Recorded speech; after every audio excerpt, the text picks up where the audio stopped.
টানটান উত্তেজনার মাঝখানে ঈদের জামা কিভাবে হাতে পেলাম, জীবনের ওয়ার্স্ট ফিয়ারটা কিভাবে রিয়ালিটিতে পরিণত হলো এবং ঈদের 2 দিন আগের দিনটা কেমন ছিল সেটা নিয়ে থাকছে আজকের vlog. So this is Nuraiza. আর আজকে তোমরা যে ভ্লগটা দেখছো এটা হলো ঈদের 2 দিন আগের একটা ভ্লগ।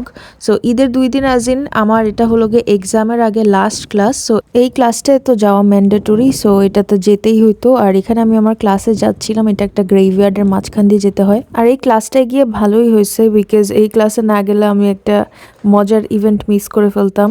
সো আমাদের প্রফেসর, এই যে সামনে দেখা যাচ্ছে যে হাঁটতেছেন, উনি আমাদের প্রফেসর। উনি খুবই মজার একজন মহিলা। উনি হলো গিয়ে এত ইন্টারেস্টিং আর এত ট্যালেন্টেড, কি বলবো। আর এখানে আমরা সবাই হাসাহাসি করছিলাম যে সবাই দল বেঁধে আমরা যাচ্ছি ক্যাফেটেরিয়ায়, বিকজ লাস্ট ক্লাসে উনি সবাই আমাদেরকে ট্রিট দিয়েছেন। এখন যেহেতু রোজা, আমরা তো কিছু খাইতে পারিনি, তো আমরা জাস্ট বসে আড্ডা মারলাম। আর এখানে আমি প্রথমে ভুল দিক দিয়ে বের হয়ে যাচ্ছিলাম, এরপরে মনে হলো যে না, আমার অন্য দিক দিয়ে বের হইতে হবে। তারপর আমি এই দিক দিয়ে এসে বের হই। আর এখানে আমি বের হওয়ার সময় দেখতে পাই যে আমার জুতার ফিতা খুলে গেছে, মানে এত র্যান্ডম। যাই হোক, এরপরে আমি এখানে বাসায় চলে যাচ্ছিলাম।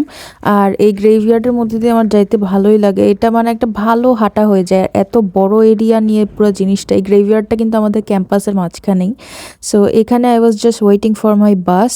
আর এরপরে আমি বাসে উঠে চলে যাই বাসায়। যেতে যেতেই আমার অ্যাকচুয়ালি ইফতারের টাইমটা হয়ে যায়। এদিন ক্লাসটা একটু লম্বা ছিল, যেহেতু প্রেজেন্টেশন সব কিছু ছিল। আর আমি আগের দিনই একটা মজার মালাইকারি বানায় রাখছিলাম, তো আমি এই মালাইকারির ভিডিওটা তোমাদের সাথে শেয়ার করব। আমি জানি, আমি মনে হয় এই ভিডিওটা তোমাদের সাথে শেয়ার করি নাই। সো এই মালাইকারি আর আমি নান দিয়ে হলো গিয়ে আমার ইফতারটা করে নিই। আর এখানে আমি একটু নানটাকে আর একটু মজা বানানোর জন্য একটু বাটার অ্যাড করছিলাম।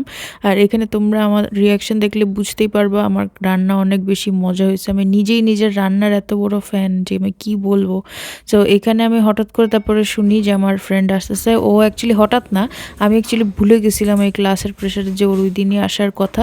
বাট এখানে একটা কাহিনী আছে, ও অ্যাকচুয়ালি হুড়মুড় করে রাতে চলে আসছে, বিকজ তখনও আমি জানি না যে আমার বিড়ালটা অ্যাকচুয়ালি মারা গেছে। ও আসার পরেই আমাকে জানানো হয়। সো ও আসার জন্য আমার মা আর আমার ভাই ওয়েট করতেছিল। আর এখানে আমি রাতে বের হয়ে যাই ওকে রিসিভ করতে। I don't know about you guys, but I have a feeling যে আজকে রাতটাই হলো সবে করদর, বিকজ আজকের ওয়েদার এত ভালো, মানে চিন্তার মতন না। এখন হলো 11 ডিগ্রিজ হয়ে আছে আমাদের এখানে ওয়েদার, যেটা অ্যাকচুয়ালি 11 ডিগ্রিজ হওয়ার কথা না এই টাইমে, স্প্রিংয়ে। সো এখন হলো গিয়ে ইউজুয়ালি -1, 0 নাহলে 1 এরকম থাকে। আজকে 11 ডিগ্রিজ হয়ে আছে, উইচ ইজ ক্রেজি। যে মানে পুরো মনে হচ্ছে যে সামার চলে আসছে এরকম। কিন্তু যাই হোক, আই ডোন্ট নো, যার যার সাবজেক্টিভ চিন্তা, বাট আই ফিল লাইক যে আজকে কদর। সো সবে কদরের যে ব্যাপারটা, আমি যেটা জানি যে ওয়েদার অনেক বেশি ভালো হয়ে যায়। তুমি গরম জায়গায় থাকলে বৃষ্টি হবে, ঠান্ডা জায়গায় থাকলে একটু গরম হয়ে যাবে। তো তোমরা কি এরকম কোনো সাইন লক্ষ্য করছো কদরের রাতে? আমাকে অবশ্যই কমেন্টে জানাবা। আর আমাকে ফলো দিতে কিন্তু ভুলো না।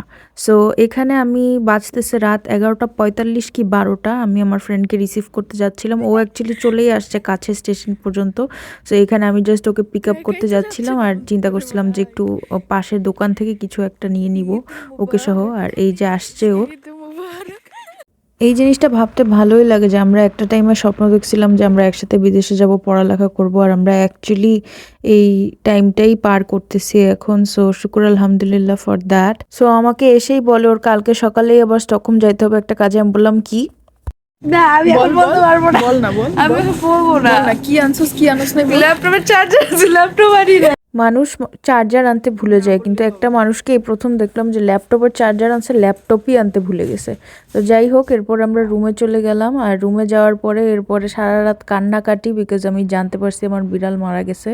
And just don't look at my face, because আমি এটা সারা রাত ধরে কান্নাকাটি করছি। আমি ঠিকমতো ঘুমাইও নাই, এত বাজে অবস্থা আমার, একদম 12টা বেজেছিল পুরো। এখানে আমি যাচ্ছিলাম আমার ঈদের জামাটা রিসিভ করতে। আমার ঈদের জামাটা আমার আপু আর কি পাঠাইছে। সো অনেক আগেই পাঠাইছিল এবং সব কিছুই তাড়াতাড়ি চলে আসে, কিন্তু আই ডোন্ট নো এই জামাটা আসতে এত বেশি টাইম কেন লাগতেছিল। ঠিক ঈদের আগের দিন এসে এই জামাটা পৌঁছাইছে।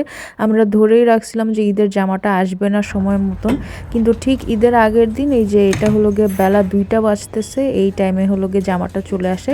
সো এখানে টোকেন একটা নিয়ে ওয়েট করতে হয়। আমি যে টোকেনটা নিয়ে ওয়েট করছিলাম, আর এরপরেই আমি জামাটা অ্যাকচুয়ালি রিসিভ করি। আর রিসিভ করে আমি জামাটা নিয়ে যাই। এখানে আমি দেখে খুব হাসি খুশি লাগতেছে, বাট আমার এত মন খারাপ ছিল, আমার কোনো হাসতে হাঁটতে কাজ করতে কিছু করতেই ইচ্ছা করতেছিল না, এত অসহ্য লাগতেছিল সব কিছু।